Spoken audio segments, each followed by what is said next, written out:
What's up guys, how's it going? I'm Crash and today we're going to look at the game 2 of OG versus IG at the grand final of DAG 2017. Let's kick this off by looking at the matchup. Today we're going to look at Ana as Invoker versus OP as Lina. Let's see what we expect from each of these heroes. For the Invoker, we have a Warlock support which prefers to sit behind the carry and help secure the carry's farm, and we also have an Enigma jungle which is not going to help the mid lane. On the dire side, we have a Rubik, which is a very good hero to combo with a Lina for ganking when the Rubik has enough levels, and also a Riki, which is looking to mess around with the Enigma and the Invoker in the mid lane.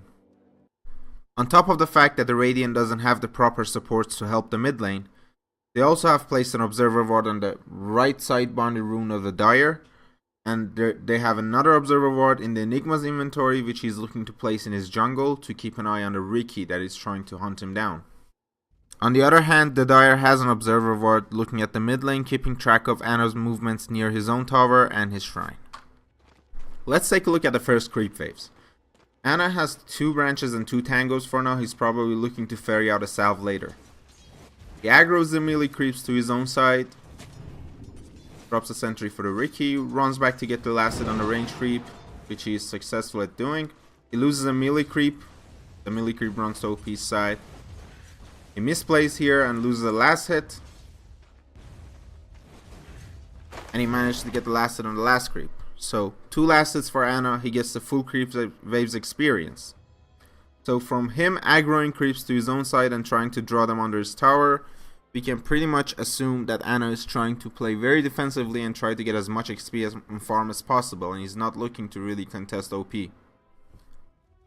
Before looking at OP's side of the story, let's talk about some laning strategies of Lina. With Lina, you're looking to line up your dragon slaves to hit creeps and heroes together, so you get harass damage out, also securing last hits.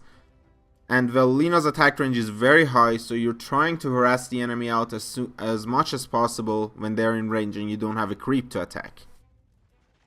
Let's see how it plays out. The creeps meet in the middle. OP instantly tries to attack Ana.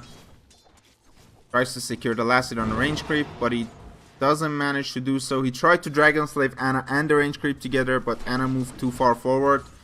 So he decided to do it on Ana instead of the range creep, so he missed the last hit, but he didn't miss the experience, so that's okay.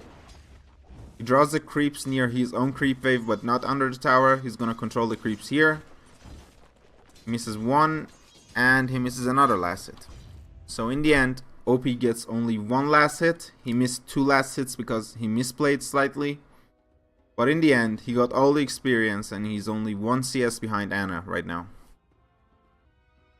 At this point in time, OP is just trying to farm up his bottle before he can really put the damage in Ana. He also needs a few levels to get at least level 2 on Dragon Slave and 1 level in his passive or the Light Strike array.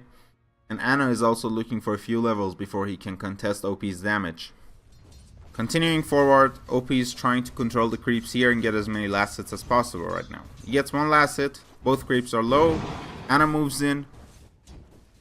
And what happens here is OP uses Dragon Slave to secure 2 last hits and also hit Ana. And he also gets 2 attacks in on Ana before Ana can retreat. That is a pretty big misplay by Ana. He moves forward when the creeps are low, and OP has a perfect opportunity to line up his Dragon Slave on 2 creeps and 1 hero. And then he doesn't do anything else and just moves back and gets hit by 2 auto attacks. That is around 200 and something free damage for OP, while also securing 2 last hits. Moving forward, OP keeps trying to run at Ana and just hit him because Ana has to retreat because there are creeps chasing him. OP gets around 3 hits in. He also gets a tower shot, but it's not that big a deal because he has such a high HP right now. Well, as you can see, when the tower hit is lined up with Ana's attack to get a last hit, OP just drops an attack in, messes up the calculations and just makes Ana miss last hits. That's how he's putting pressure under Ana's tower. He did it again. Just drops an attack. It's going to mess up with the calculations and just make the tower kill the creep instead of Ana killing it. And he moves back, and he also farms his own creeps without Ana really contesting it. A little further, OP is securing farm, Ana is sticking around trying to get experience. OP drops harass damage. He sees the chance to zone Ana out, but Ana makes a mistake and runs to the Roche side instead of running under his tower. That gives OP a chance to just chase him down and kill him. With 2 stacks of the passive, he can outrun Ana, and he can just wait out the cooldown of Dragon Slave and keep dropping Dragon Slaves until Ana is dead, and he manages to do so. He gets the first blood, a solo kill against an Invoker 2.5 minutes into the game. And then he goes Shrine up and just be at maximum mana and HP again. OP's constant spamming of auto attacks and Dragon Slave has forced Ana to get a point in Quas and 2 points in Quas at the moment. So he doesn't get any Vex, so he doesn't have Alacrity, he can't do much damage, so he can't really contest OP's harass damage. So he's trying to stay out of trouble. He will stay under his tower, secure as many last hits as possible while staying safe and not getting constantly hit by OP's harass damage, because he doesn't want to drop too low and give OP another chance to get a solo kill on him. Regardless of Ana's efforts at staying safe and staying under his tower, it's nighttime, there's no vision, they don't have any wards, they don't see the Rubik rotating to the bottom rune. So they come in, lift into Light Strike Array and Dragon Slave, some auto attacks, they get a second kill on Invoker under his own tower, and there's no response from OG because their supports just can't do anything at the moment. The level 5 Lina, after popping the regen rune, now has a full mana pool to work with again. Drops 2 spells and a few auto attacks, and a whole creep wave is dead. So he can push the tower with a full creep wave alive on his own side. Ana is trying to stay safe and trying to get the creeps back to his own side and farm it up. So that gives space to OP to get as much damage he wants on the tower. And when the tower is down, Ana has even less space to work with and catch up. Take a look at the minimap.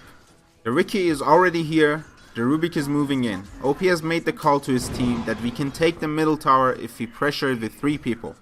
So they're coming in and trying to get the mid tower so they can move on to other objectives.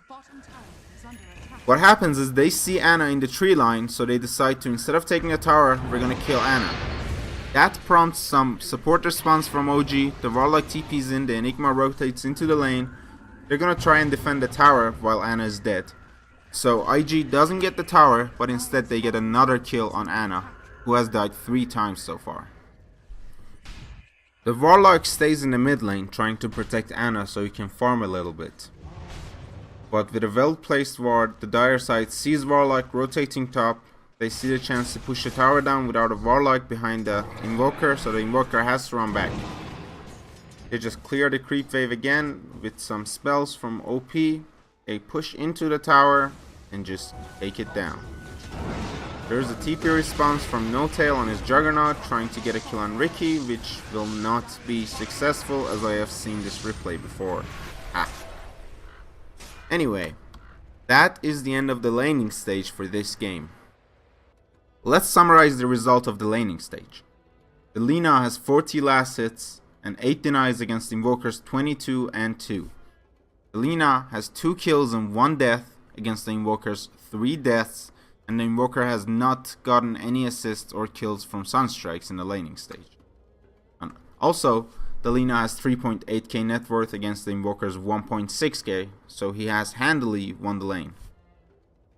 It all went downhill for Ana after he made a mistake and ran to the Roshan instead of his tower, and gave up first blood to OP, who was chasing him with Dragon Slaves. After that, the 4-minute nighttime with no wards for the Radiant side spelled doom for Ana again, and he died a second time with the rotation of Rubik. At the 6-minute mark, after the rotation of Rubik and the Riki trying to get a tower in the mid lane, Ana stood too far into the enemy territory, and by that I mean under his own tower, but there was 3 heroes surrounding him, and he died a third time. Well, that was pretty much what prompted Ana to lose mid lane so hard this game. And also, well, the Radiant didn't have enough support for the mid lane, so they basically sacked Ana's lane, and he had a very hard time trying to stay alive. Anyway, that's it for today, folks. Thank you for watching. If you liked the video, please press that like button. If you like my channel and my content, please subscribe to my channel to be notified of any more content I put up. If you have any questions, if you want to talk about anything or have any suggestions for this channel, please leave that in the comments. I'll make sure to respond to them. Thanks for watching and have a wonderful day. Goodbye.